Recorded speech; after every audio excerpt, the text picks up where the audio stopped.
Hello and welcome. My name is Josh Mueller, and I will be your presenter for this module. We will be covering travel and driving on university business, aka DUB. The intent of this is to provide you with the information that you will need to ensure smooth sailing and not become the train wreck that we see displayed here. There will be a number of different topics, all covered under the umbrella of travel. Next, we'll cover the agenda, and that will give us the following information: travel forms, steps to approval, special considerations, supplies, and finally DUB. So the first thing we have is the request for approved travel. We refer to this as the RAT as an abbreviation. The process of requesting travel is initiated by submitting an event request. This will provide most of the information required to gain approval. Of note, there is a significant timeline that must be met in order to gain approval. That is, the event request must be submitted no less than 6 weeks in advance of the day that you plan to travel. Said another way, the least amount of time that you can turn in paperwork and expect to get it approved has to be a minimum of 6 weeks before you plan to travel. If you can make that 8 weeks, 10 weeks, 12 weeks, that's even better and increases your chance of having a smooth experience through all of this. But anything less than 6 weeks, more than likely, is not going to be approved at the outset. So please, by all means, take that very seriously and keep that in mind when you're setting up your travel events.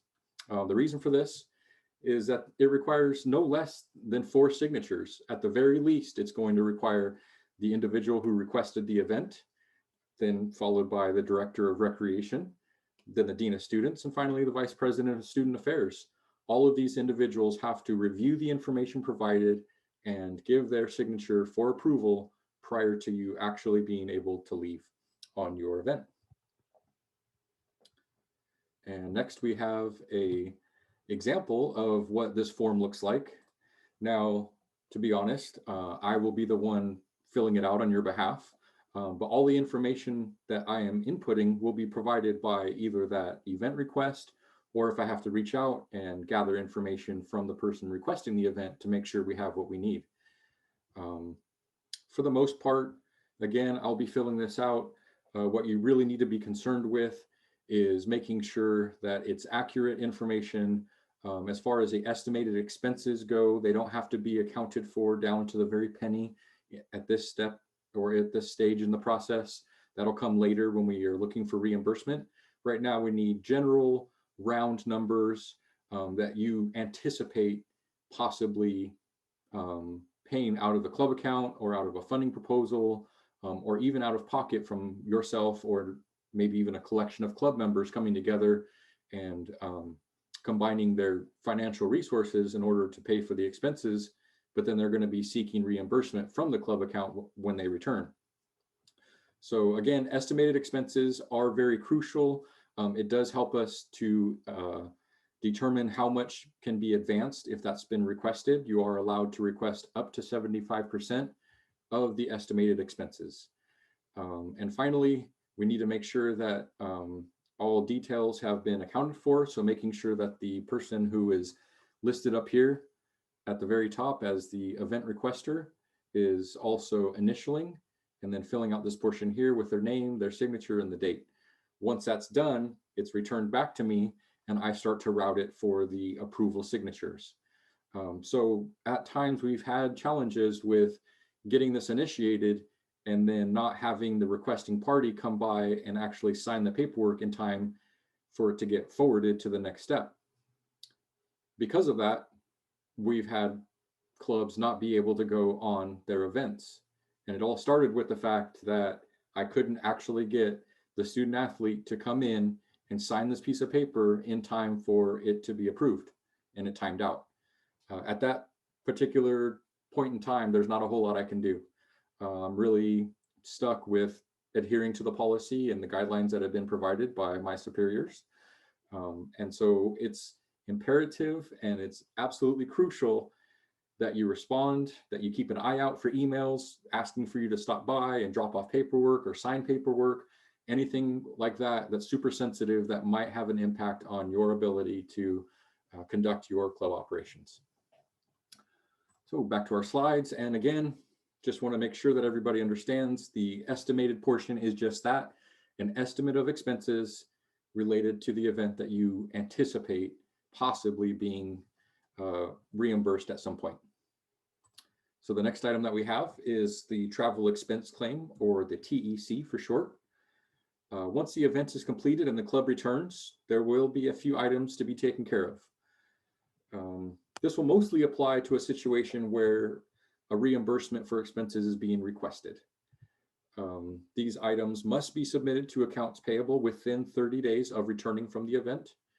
And these items include the following: all original receipts, any sort of flyers or invitations or email threads that show that you've been invited, that you attended the event. You will have provided a list of potential participants with identifying who's been certified as DUB drivers to transport club members to and from the event as part of the request for approved travel, the RAT. Now at this stage, we'll actually need to turn in a list of who did attend, not who might have attended, but who actually was in attendance. It might be the exact same list, or it might be a little bit different. We need to make sure that we are reporting accurate information.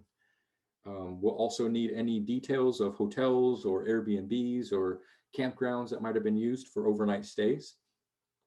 In the case that there's reimbursement being sought for any of the travel expenses, the individual or multiple individuals who are receiving the reimbursement need to make sure they have a PaymentWorks vendor profile already set up. If they don't have that, it's only going to delay release of payment until that gets completed. And then, of course, it requires the same 4 signatures at a minimum as was required for the request for approved travel. And one key note here is a specific item that you are not allowed to get reimbursed is for gas. You can be reimbursed for mileage, but not actually for the cost of gasoline or diesel fuel or any other fuel for that matter. You can be reimbursed from, say, CSUMB campus all the way down to where your event venue happens to be, or if it's out of state or what have you, wherever it is that you're driving to. And then you can also be reimbursed for the mileage that you incurred driving all the way back. It's up to you. You can request the entire mileage. You can request just one way. You can request 3/4 of the mileage. It's up to you. You can't obviously request more than the mileage that you've traveled, but it's certainly your prerogative to get full reimbursement.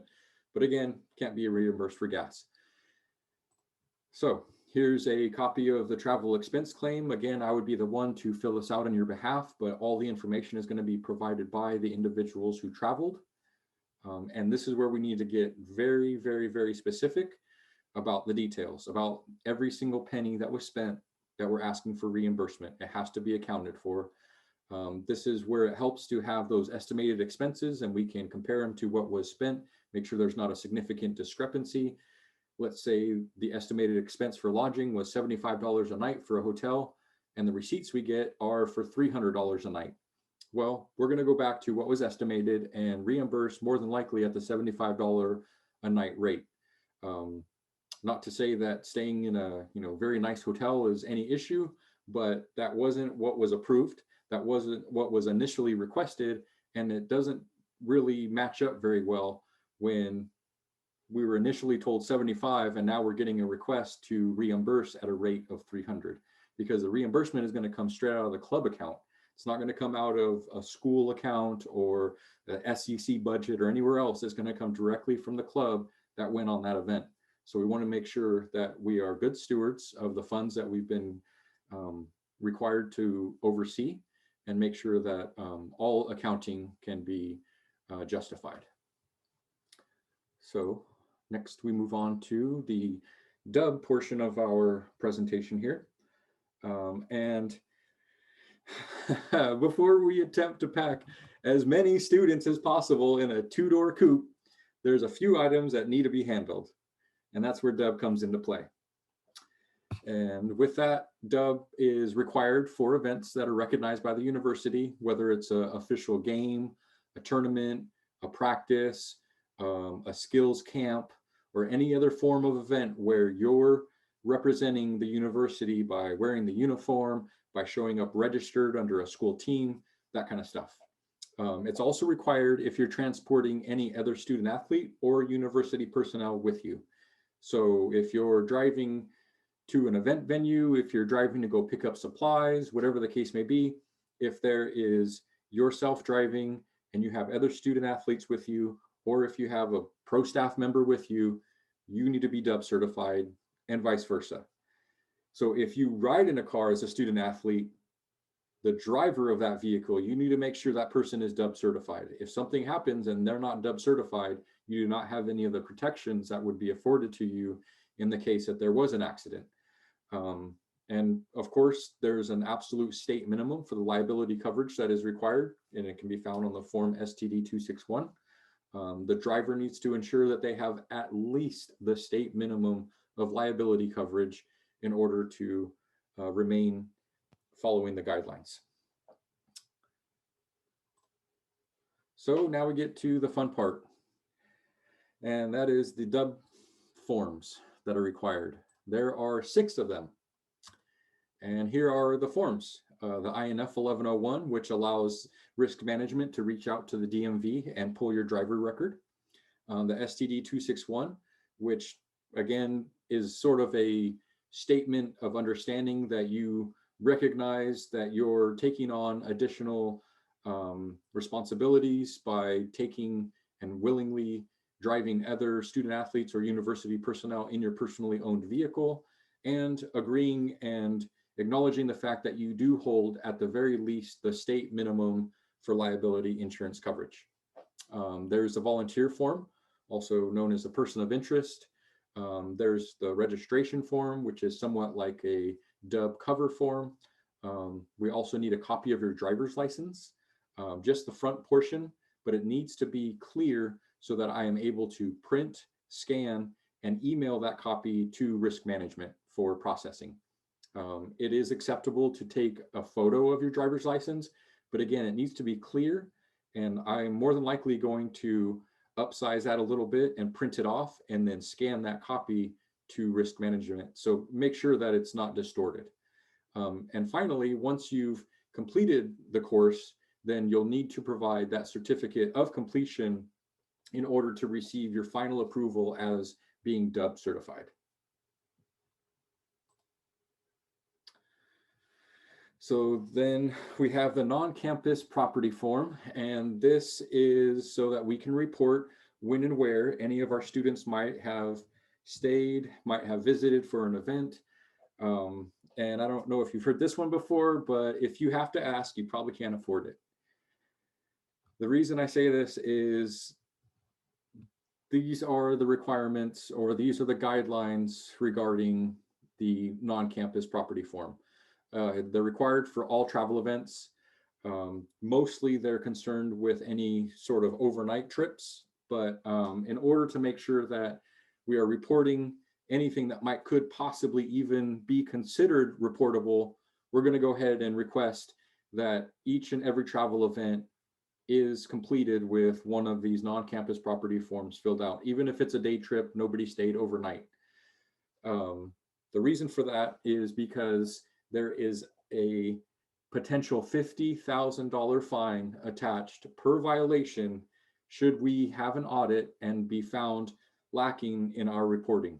If we have been found to not report something that should have been reported, we can be subject to a $50,000 fine for each and every infraction. So, needless to say, it's important. We really want to go overboard with making sure that we're addressing this. And we believe that it will be in our best interest if every single travel event has one of these when you come back. And that takes us to the example that we have. All of these forms can be found in the all members folder in Google Drive. And here's what the form looks like. I utilized a real event that took place. I did leave out a couple of details that would be changed according to the event, but as you can see, men's rugby went to University of Pacific. They filled out, the location of the event. This is where you would put the more specific information. And then this is very important right here. So based on what type of event and whether or not there was an overnight stay, you need to list the places that you played your sport, or if you utilize locker rooms to change into your uniform, that kind of stuff. And then if you also stayed at a hotel, you need to make sure to list that information. Airbnb is the same. You need to list the room numbers for all the team members that stayed. So if you had 5 rooms that were used by the team, you need to list all 5 room numbers. And you also need to indicate what floor those rooms are on, because the individual who completes these reports actually needs to verify via crime reports anything that might have occurred in any of the areas where our club members, our student athletes might have been during that time. So again, the most important information being the hotel name, the floors, and the room numbers, along with the event venue name and address. Now we're moving on to the supplies that are provided for you when you're on travel status. First and foremost is our first aid bags. These are provided to all travel events. They can be sourced at the rec services desk when we are in person. The intent is for the club safety officer to stop by prior to leaving for your trip and checking out one of these bags during the hours of operation for the rec services desk. And then just be aware that if you use these items as they were intended, if you use it to treat an injured student athlete, you're not going to be charged for it. That's what these bags were intended to do, was to provide a basic level of first aid should it be needed. And they are not in any way going to be assessed on the club account. The only way that would happen is if you returned from a trip and you had signed one of these bags out and you came back and said that you had lost it and you could not find it anywhere. Or if you did bring the bag back and it was abused and it was misused and mishandled and brought back in a condition where we're not actually able to use it and issue it out to anyone else to use. In that case, we would look to the club to replace that bag, since we only have 4 of them and they have to cover all of our sports clubs who are traveling. So we want to make sure that at all times they're ready to be utilized, they are in working condition, and that's pretty much the only way that you would be charged for replacement. Here's a quick photo of the outside of the bag. They're all numbered, they're all pretty much standard. And here's a quick photo of what the inside looks like. There's assortment of tapes, there's a couple of different splints available. There's lots of gauze and hand sanitizer wipes and a sling should someone get a shoulder or an elbow injury. There's a pocket mask should CPR be necessary. And there's a few other items in here that you can't quite see from the photo, but generally it's concerned with stopping any sort of major bleeding that might be occurring, maybe providing some tape, and of course first aid supplies in regards to CPR. And we have a inventory sheet. So this gives you a great idea of all the items that are included. When you come to the rec services desk, we're going to ask this information to check it out. So who the club is that's associated with this event, the safety officer or whoever it is that's checking the bag, and then of course the bag number so we can keep track. And then these are the different types of supplies that are provided. 4 different rolls of athletic tape, a handful of different gauze pads, just some splints, some gloves, some band-aids of different sizes, some trauma shears should you need to cut someone's clothing items to expose for bleeding control, Of course, different types of tape, wet wipes, some nose cloths if somebody got a bloody nose. And then, of course, we have the travel binder, which would hold all of your documents. Included in that travel binder is the accident reports, the concussion injury form, and the motor vehicle accident report.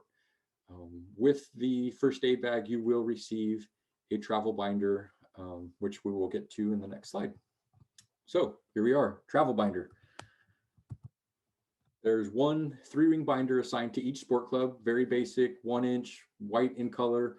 I've encouraged each of the clubs to take ownership of this binder and put any sort of club stickers that they have, sport specific stickers that might help identify and distinguish these binders one from another. They are kept under control of the sports club assistant and in conjunction with the safety officer for the sports club council. This is our means of keeping track of what might have happened during your events and also making sure to provide you with any sort of documentation that you might need yourself. And you might also consider using this to hold any sort of club documents that might be requested at an event. So an example of this would be having your coach's certification, a copy of it placed in there, or maybe having your player roster and their eligibility verification forms in there. So if you go to a tournament and they want to verify that your players are eligible with the league, you have that all included, and all you got to do is pull out your travel binder, flip it to the appropriate page, and they have all the information necessary. So hopefully that'll provide some help. And we've reached the end of the presentation covering travel and dub. I want to thank you for your time. If you have any questions, please feel free to contact us at the scc@csumb.edu email address. And I want to wish you the best of luck going forward.